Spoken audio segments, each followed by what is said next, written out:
Hi and welcome back to my channel. So today we're talking about my fragrance empties. What that means essentially is I'm going to go through fragrances that are no longer or that are empty for me. And with those fragrances, we're going to see if they're worth buying, if I will be buying them again, if I won't be buying them, and the reasons and stuff like that. This is going to be part one because I have quite a bit. I have a habit of storing bottles over time for some reason. I don't know, I just feel bad throwing those really nice bottles away. Even if they're not the nicest bottles, I just feel terrible, tossing them for some reason. So let's get right into it.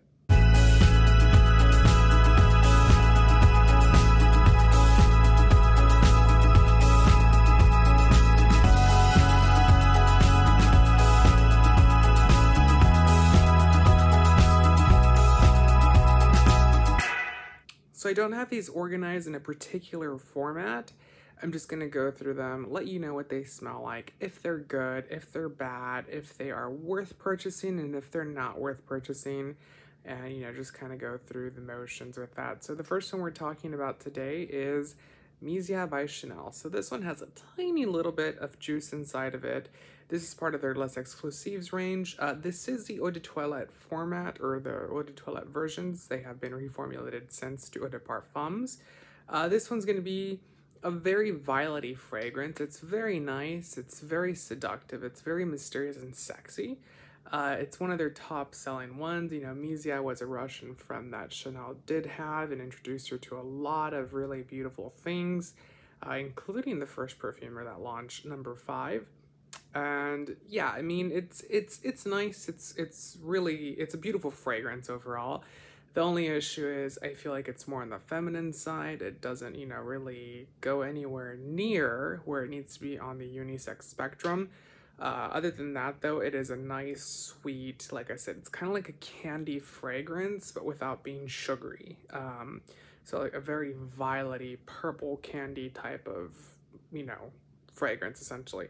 Really great fragrance. Like I said, I do recommend it. They are pretty pricey, though, so I would smell it first prior to purchasing, so. Now that we went through Chanel, we're just going to go ahead and bring up another one. This is Bleu de Chanel Le Parfum. Out of all the Bleu de Chanel fragrances, this is my favorite one. It has the nicest performance, of course, because it is a higher concentration being a parfum. But the smell overall, it's woodsy. It has its fresh notes. It's masculine, but it's a really great balance versus where I feel like the Eau de Parfum is too spicy and the Eau de Toilette is too fresh. This one just brings everything in. It's a really nice blend. It is pretty pricey, so I would definitely, check it out and smell it. But if you can buy at least one of them, I would definitely go for the Parfum over any other ones. My bottle is completely empty, but it is my favorite Bleu de Chanel fragrance, in the range. So the next one is Pasha by Cartier. This is the Noir edition. I do love this range. It's one of my absolute favorite ranges in men's fragrances. The reason why it's one of my favorites is because it grabs all the modern things that are really popular from like Bleu de Chanel and Sauvage and Acqua di Gio and all these, mainstream brands, but it really goes on its own track. It's very unique. It's very dark. It's not as dark as I would say like maybe Luna Rosa Carbon is, or the Noir edition, anything like that, but it is a really nice, sweet, deep fragrance. Kind of smells like something like Armani Code, essentially. It's in that range of family.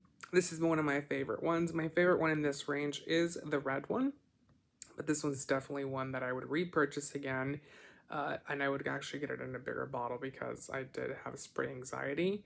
In this one, there is an oil that it came with. This was a gift set, so I wish I could get this oil because, it smells really good. Oils are really nice. It doesn't have quite a bit in it, so you have to be a little bit, on the stingy side with it, but this one's almost empty, and I wish you could buy this one on its own because you could layer it very beautifully with a lot of other fragrances, and I have. So yeah, I would definitely repurchase this one, even though it's empty, and it's sad because Pasha Noir edition is really nice. The next one is Spice Bomb Night Vision. This is by Viktor and Rolf. It has a little bit in there, not very much. It's almost empty fully. I did buy this one at the L'Oreal outlet, which I believe is called the luxury beauty store or something like that. I'm not too sure off the top of my head. This is a very popular fragrance. A lot of people do like it. I feel like it's boring. It's not anything to write home about. Overall, Spice Bomb, the franchise for this, brand for men, is not my favorite. I do find it a little bit annoying. It's been, when it came out, it was really unique, and then it changed a lot. This is nothing like the original Spice Bomb. This is a very, it's a really cheap, or not cheap. It's a knockoff of Armani Code. They're both manufactured by L'Oreal, and it's just not it.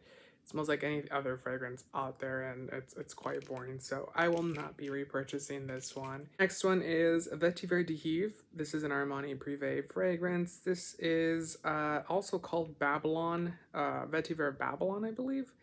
And it is a nice fragrance. It smells really nice. It's a very clean, fresh, vetiver. It's very modern as well. So it's clean, fresh, modern. It's great fragrance overall. The only crappy thing about this is that for the price point that you are paying for it, I do feel like the performance is, a little lackluster. It's not the best performance out there. And, I would like to see a little bit more, but it's to be expected. It is an eau de toilette, but, for the price you're paying, we've seen eau de toilettes that last quite a bit, like the Chanel exclusive, so there's no excuse for it. I would definitely skip over this one and maybe check out another one from the Armani Privé range. Next one is by Louise, or I'm sorry, it's Maison Louise Marie, and this is number 4. If you like Le Labo Santal 33, I believe it's called, this smells identical to it. It's a clean version though. The reason why it's clean is because it uses all sustainable, materials and everything. I did purchase this at Sephora with a little kit, and it came with a little candle as well as a little body oil. It is a really nice scent. It's not quite empty yet. I would repurchase it for one reason: if they actually made a larger size bottle, because it's quite small. It's a 1.7 ounce bottle, and if you like to spray like I do, typically these type of scents don't last very long. You want to reapply it, and I catch myself not reapplying it because it does have such little juice. I mean, I'll pay for it, it's fine, but I just want a bigger bottle. And the last one that I have here for today's video is going to be Bleu. This is a really beautiful fragrance. This is I believe it's a 5-ounce bottle, but let me double check here. It's a 200 ml bottle, so 6.7 ounce bottle. I got this one on FragranceNet for about 80 bucks. So, with their 37% discount, you can get a really good deal on this guy. The bottle's really nice. It's Versace, so it's kind of tacky, but it's a nice tacky. That's what we know Versace for, being a really fancy tacky, if that makes any sense. So it does have the Medusa on here. It is a pretty hefty bottle, so I mean, it's not a light, cheap plastic like a lot of the older Versace fragrances used to make. The smell in this, I would definitely say, is similar to a combination of Bleu de Chanel and a combination of Sauvage.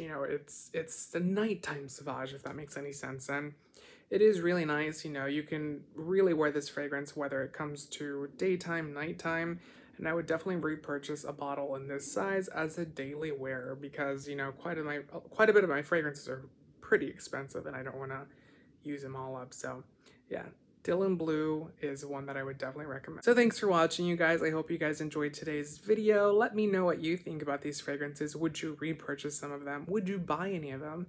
Or would you just skip over them? There's quite a mix here. There's some that I would definitely purchase again, and some that I would just absolutely not. I tend to usually try to buy things that I like, or at least that I think I like in the beginning. But of course, as you've seen, some of these are not, successful stories. So thanks so much for watching, you guys. I appreciate all the support. Make sure to comment, subscribe, and share the video.